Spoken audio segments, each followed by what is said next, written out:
ဟုတ်ကဲ့ဆရာနောက်ထပ်ဆက်တဲ့မေးခွန်းတစ်ခုပေါ့နော်အဲ့ဒါဘာလဲဆိုတော့ကျွန်တော်တို့ဆရာပြောသလိုပေါ့ကျွန်တော်တို့ investor ကိုကျွန်တော်ခေါ်တော့မယ်ဆရာပြောတဲ့အချက်၄ချက်လည်းပြည့်စုံပြီဆိုတော့ကျွန်တော်တို့ခေါ်တော့မယ်ပေါ့ investor ကိုခေါ်တော့မယ်ဆိုရင် investor တွေနဲ့ကျွန်တော်တို့ဒီ SME လုပ်ငန်းရှင်တွေ founder တွေနဲ့ကြားပေါ့နော်ကျွန်တော် negotiate တွေအများကြီးလုပ်ရတဲ့အခါမှာကျွန်တော်တို့ကြားနေရတာပြတ်သွားတာတွေရှိတယ်မဖြစ်လိုက်ဘူးပေါ့ဆရာပွဲမဖြစ်လိုက်ဘူးပေါ့သူ investor နဲ့ကိုယ့်ရဲ့ဒီဟိုဟာနဲ့ပွဲမဖြစ်လိုက်တဲ့ဟာရှိတယ်ပြတ်သွားတာရှိတယ်တချို့ကြတော့လည်းနစ်နာသွားတာပေါ့နော်ကျွန်တော်တို့ဒီ SME owner တွေ founder တွေဘက်ကနစ်နာသွားတဲ့ဒီ deal တွေလည်းရှိတာပေါ့နော်အဲ့ဒါဘလို့အချက်တွေဘလို့အမှားတွေကြောင့်လဲ founder တွေဘက်ကဘလို့အချက်တွေကိုကျွန်တော်တို့စပြီးတော့တိထားရမလဲပေါ့နော် negotiation လုပ်တဲ့ခါကျရင်သူလည်းမနာကိုလည်းမနာဝင်းကိုကျွန်တော်ဘလို့လုပ်တင်လဲဆိုတဲ့အကြောင်းလေးဆရာလမ်းပြပေးစေချင်ပါတယ်ဟုတ်ကဲ့အဲ့တော့အရှိမှလည်းကျွန်တော်ဒီပြောခဲ့တာရှိတယ်ပေါ့နော် financial နဲ့ပတ်သက်တဲ့ဘဏ္ဍာရေးစီမံခန့်ခွဲမှုအဲ့တော့ပထမဆုံးအချက်ကအဲ့ဒါနဲ့ပတ်သက်တဲ့ဒီ company valuation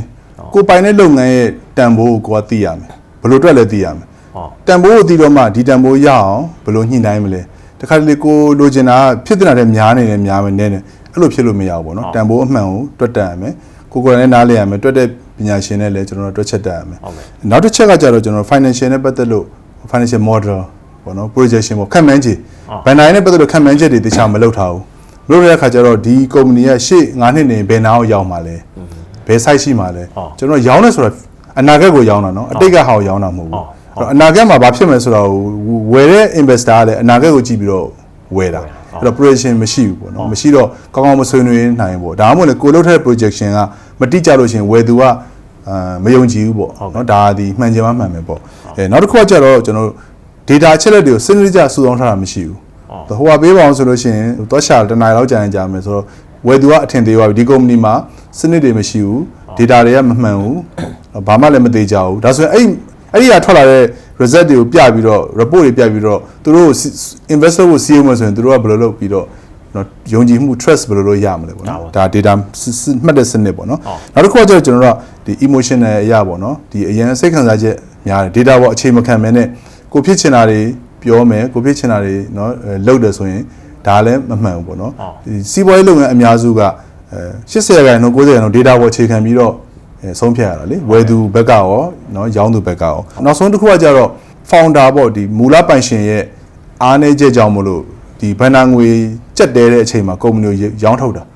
ာသူက company ကိုဘဏ္ဍာငွေကျက်ပြီဆိုရင်ပထမချေးငွေရှာမယ်เนาะအပေါင်းအသင်းမိတ်ဆွေရှာမယ်ဒါမှမဟုတ်ဘဏ်ကနေရှာမယ်မရအောင်ဆိုရင်နောက်ဆုံးတစ်နည်းပဲရှိတယ် company ကို equity ကိုရောင်းရမယ်အကုန်လုံးဖြစ်စေတစ်စိတ်တစ်ပိုင်းဖြစ်စေရောင်းရမယ်အဲ့ခါကျရင်ဝယ်သူက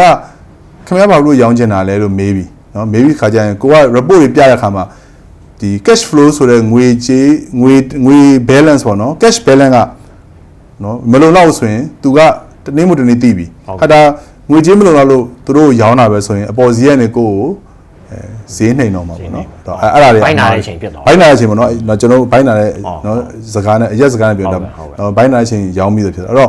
ဒါကဒီရောင်းသူတွေနော်ဒီ founder တွေဖြစ်လေဖြစ်တာရှိတဲ့နော်အားနည်းချက်တွေနဲ့အမှားတွေပေါ့ဒါဆိုရင်ကိုကအယောင်းဝယ်မှာပေါ့နော်ဟိုမျက်နှာသာမရတော့ဘူးနော်အကျိုးမြတ်ကောင်းကောင်းရမှာမဟုတ်တော့ရတဲ့လောက်မရတော့ဘူးပေါ့ဒါဆိုဆရာနောက်ဆုံးတစ်ချက်လေးပေါ့မေးချင်တာအဲ့ဆရာပြောရတဲ့နောက်ဆုံးချက်ပေါ့ကိုကဘိုင်းနာနေတဲ့အချိန်မှာဘိုင်းနာတဲ့ဈေးနဲ့ရောင်းရတာအဲ့လိုဘိုင်းမနာအောင်ကျွန်တော်တို့ဘာတွေစီမံထားတင်လဲပေါ့နော်ဒါကြတော့ founder ရဲ့အားနည်းချက်လို့ဖြစ်သွားတဲ့သဘောမျိုးဆိုတော့တစ်ချက်ပဲလေအဖြေကတော့ financial management ပဲကိုယ်တိုင်တက်ရင်တက်နော်ကိုယ်တိုင်မတက်ရင်တက်တယ်လို့ခေါ်တာဟုတ်ကဲ့အမြဲတမ်းစောင့်ကြည့်နေဟုတ်ကဲ့ဒါပဲဒါဆိုလို့ရှိရင်ကျွန်တော်တို့ကဟိုဒါကိုကာကွယ်နိုင်တယ်ကာကွယ်နိုင်တာနဲ့မကာကွယ်ဘူးဆိုရင်ဒါ management ရဲ့နော်အားနည်းချက်ပေါ့နော်ဒါတွေကအကုန်လုံးကာကွယ်နိုင်တဲ့အရာတွေကြီးပဲတဘာဝဘေးရန်တွေလိုမျိုးဘယ်နေ့ဖြစ်လာမလဲဆိုတာမသိအဲ့လိုမျိုးမဟုတ်ဘူးသူ့ဟာသူနော်ဘဏ္ဍာရေးအုပ်ချုပ်တဲ့ပညာတွေဆိုတာရှိပြီးသားကိုကနော်မသုံးလို့ရှိရင်ကိုကသူ့ရဲ့ကောင်းကျိုးမရဘူးပေါ့ဟုတ်ကဲ့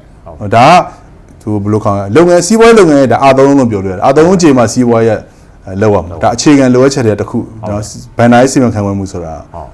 ဒါဆို founder တယောက်ရဲ့နော်ဒီ education ကတော်တော်အရေးကြီးတဲ့အပိုင်းပါအရေးကြီးတယ်ဟုတ်ကဲ့နော်ကုမ္ပဏီတစ်ခုဆိုတာကကားတစ်စင်းတက်ပို့ပြီးတော့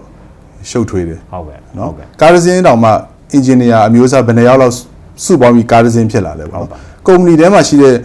အတက်ပညာတွေအများစုကပညာရှင်မတူညီတဲ့ပညာရှင်တွေအများကြီးရှိနေတော့ဒါလာလို့လုပ်ငန်းတစ်ခုလဲပတ်တာလေကုမ္ပဏီကြီးရင်ပိုသိတာတယ်ကုမ္ပဏီသေးရင်လည်း